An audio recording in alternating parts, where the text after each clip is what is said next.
can the record reflect that the witness has pointed to the area just before the intersection of Farmhouse Lane and Laurel Glen Drive in front of what has been identified before as 36 Laurel Glen Drive? So noted on the record, thank you. And what did you do when Jack stopped the car? My girlfriend at the time was crying and asking to get out. Question is, what did you do when Jack stopped the car? I got out. Did it seem safe to get out at that point? Yes. Did you see anyone from the house that you had just left at that point? No. And where did you go when you got out? Side of the road. Can you show us on Exhibit 1 there which side of the road? May the record reflect, Your Honor, that the witness is pointing to the side of the road opposite from what has previously been identified as 36 Laurel Glen Drive. So noted on the record, thank you. Did anyone else get out with you at that point? Yes. Who? Tyler De Silva and my girlfriend at the time, Mackenzie. Okay. Did anybody else get out? No. And when Mr. De Silva got out, where did he go? At first, he was right next to me. And when Ms. Trafficante got out, where did she go? She went to the end of the road. And so, in your recollection, the other occupants of Mr. Schneider's vehicle did not get out of the car? No. Where did Mr. Schneider drive the car at that point? Straight. Did you see where he went? No. Could you see any of the folks from 43 Laurel Glen Drive, the house that you had left? No. At some point, did you see any of those folks again? Yes. When was that? When they came running down the road. And what were they doing when you saw them come running down the road? I believe screaming and just running. Were they throwing anything? Yes. And do you recall what they were throwing? I believe only one person threw like a water bottle. Did it hit you? No. Did it hit anything? I believe it hit the car, but I wasn't really looking. Did you have any interactions with the kids from 43 Laurel Glen Drive? Yes. Who do you recall interacting with from 43 Laurel Glen Drive? Tyler Rich and Ricky Fiola. And when you were interacting with Tyler Rich, what was that interaction like? At first, he just ran past me and chased the car until it fully drove off. And after that, they all kind of started walking away. He was kind of asked people to walk away. Okay. Did you have any one-on-one interactions with Mr. Rich? Yes. What happened between you and Mr. Rich? As he was walking away, he came up to me and sprayed WD-40 in my eye. Did you do anything to him when he sprayed WD-40 in your eyes? No. Had you done anything to him prior to him spraying you in the eyes with WD-40? No. Did you see the can close enough to be able to identify it as WD-40? Yes. What did you do after he sprayed you in the eyes with the WD-40? I started holding my eye. Did you attack him? No. Did you have a weapon on you at that point? Yes. You did? Yes. What weapon did you have on you at that point? I had a knife in my pocket. Where did you get the knife from? Before Jack left, he tossed it to me. Okay, let's back it up a little bit. Before Jack left, Yes. when did Jack leave? When he dropped off me, Mackenzie, and Tyler at the end of the road. Before the Shelton High kids came? Yes.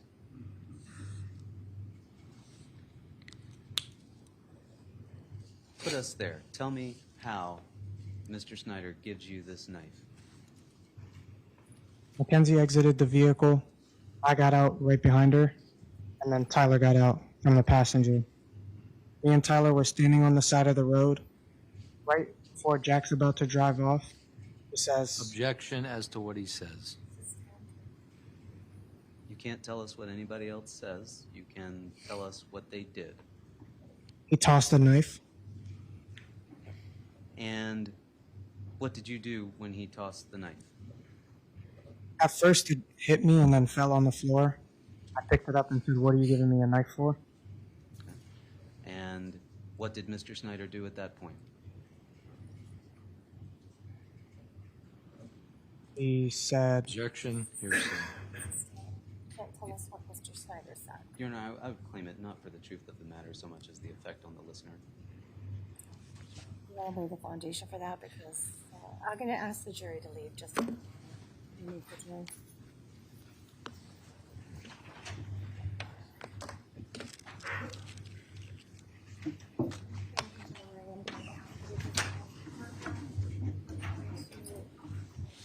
To back into the jury for a few moments. Thank you.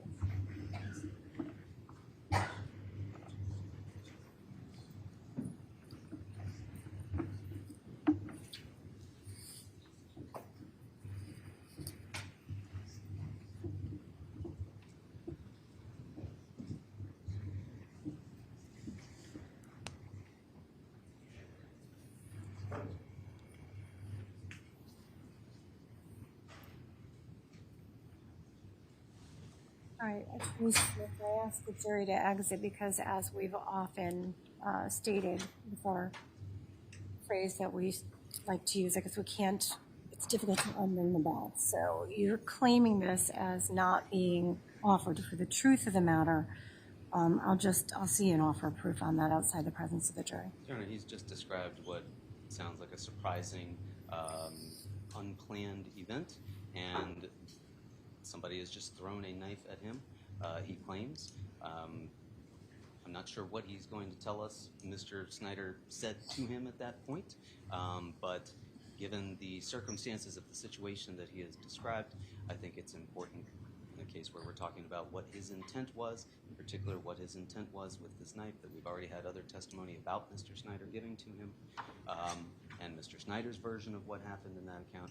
I think it's important to know what the effect was on him when he said this. I don't know what he said. I know that the question was, why did you give me that, is what he asked. Yes. And then his response was starting with, he said. Yes, Your Honor. So what would be the effect on the defendant at that point in time? Right.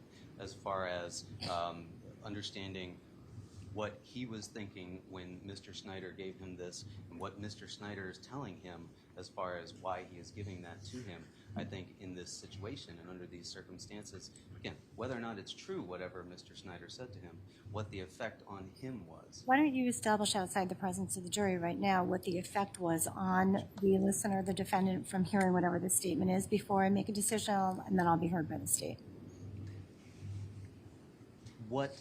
You've told us that Mr. Schneider gave you. Excuse me. Make sure your cell phones are on silent, please. You've been asked repeatedly. Thank you. Thank you. You told us that you had just been thrown the knife by Mr. Schneider, and you asked him, what did you give me this for, right? Yes. And you were about to tell us what Mr. Schneider's response was, correct? Yes. What was his response? He said something along the lines of "just in case," and then it sped off. All right. And what effect did that have on you when he said, just in case? Confused. Okay. And did that increase your sense of danger with the situation? I'm going to object to that. He just said he was confused. I'll sustain it. So the response was confused. I mean, if that's the effect on the listener that you're looking for, I'll hear from the state on that. I don't think that it's even relevant at this point. If he's confused, he should just say, he could testify to whatever he's testifying to, and at that point, I felt confused. I don't think the statement of what Mr. Schneider says comes in for effect on listener at this point. And to me, I'm concerned with it. We're really bootstrapping here because we want to hear what he says Jack said for its truth, and that's the concern, right? So, Schneider testified. Defense counsel could have asked him what was said, and I believe he may have asked him what was said, and Mr. Schneider actually said no. The defendant asked him for the knife. So now we're getting into this bootstrapping of hearsay statements and trying to guise it under effect on listener. The response is what the response is. Now, if he felt confused, so to me, it doesn't come in for the effect on listener. That can be elicited without the hearsay response, Your Honor. I have to agree. You can ask him how he was feeling at that point in time to extract from the witness that he felt confused. So the court is having a difficult time understanding the relevance of that particular hearsay statement. Court's going to sustain the objection to the hearsay statement. Understood. Thanks. I need jury back in.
You can leave the door open, please. Thank you. Waiting on one door. Thank you. Counsel, please stipulate to the return of our jurors. State will stipulate, Your Honor. Defense stipulates, Your Honor. Ordinance return of all jurors. All right, I believe that when the jury left, the question pending was what? That was the response. Okay. And how did you feel when he threw that knife to you? Confused. And what did you do with the knife? Put it in my pocket. Do you remember which pocket? My right pocket. And did you have that knife on you when Mr. Rich sprayed you with the WD-40? Yes. Did you at any point go into the bushes along the road there? No. You remained on the curb? Yes. Could you see where Mr. Schneider drove off to? I just saw the car take off like straight. Did it go out of your field of vision? Yeah, right as he sped off, I heard the kids screaming and running down the road, so I turned my attention to that. And did there come a point in time when Mr. Schneider returned? Yes. And what happened when Mr. Schneider returned? All the kids that ran down had already left. He came back and everybody got out of the car.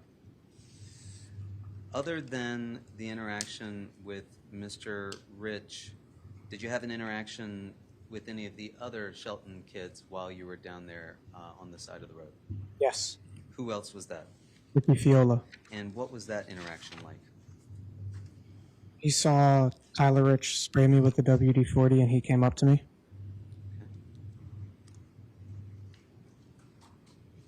Did he do anything to you? Just talk to me and, like, I guess make me feel better about the situation.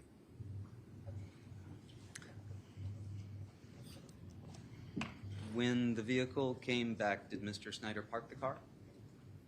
Yes. Can you show us on Exhibit 1 behind you where he parked the car? May the record reflect he has indicated, the witness has indicated on Exhibit 1 that Mr. Schneider parked the car in front of what's previously been identified as 36 Laurel Glen Drive. Court will go ahead and note that for the record. Thank you. What did Mr. De Silva do at that point? Me and Jack started inspecting the car. And what did you do at that point? I was still rubbing my eye. What did the other occupants of the vehicle do at that point, if anything? Mackenzie was still sitting in the same spot she was previously. I can't remember where Keenan and Dimitri were. I believe they were also standing by her. Were you upset at that point? Yeah. What were you upset about? And I got sprayed with WD-40 for no reason. Were you angry?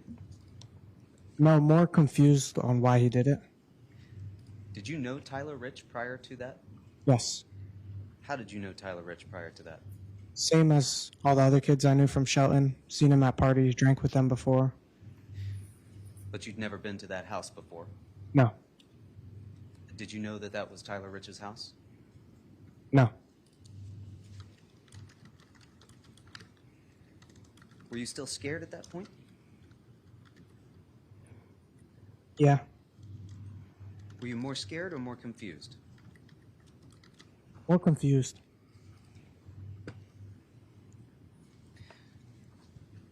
What did you do next? I walked over to where my girlfriend was sitting, Where was she sitting? the same spot at the end of the road on the curb. And what was her demeanor like? She was really upset. Did you, at some point, go over to inspect the car? No, What did you do next? I asked Mackenzie for a ride home from her sister.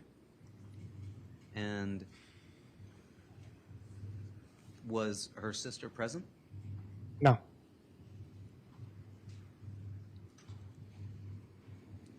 And what did you do after you asked her for a ride home with her sister?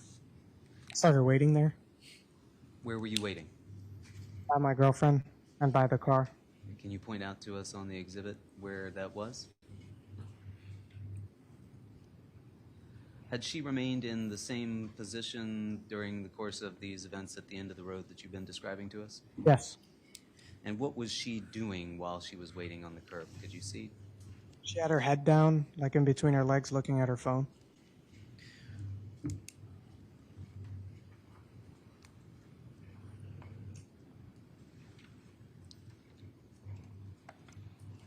And what happened next? Tyler and Jack started talking about going back. Where were you at that point? Close enough to hear them. How far away? Want to say 5 feet?